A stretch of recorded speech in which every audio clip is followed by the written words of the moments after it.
Welcome guys, and today I'm going to show you how you can fly the tag helicopter in Rust.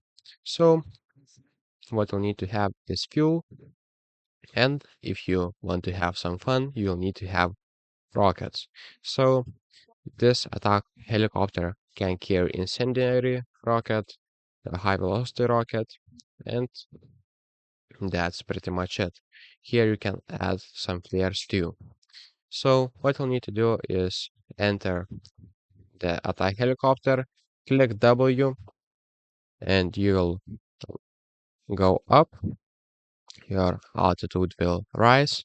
With A and D, you can turn around. With S, you can go down.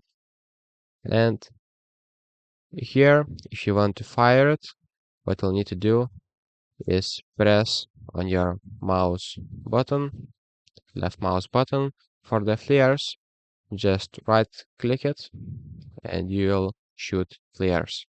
So that's how you fly with the helicopter.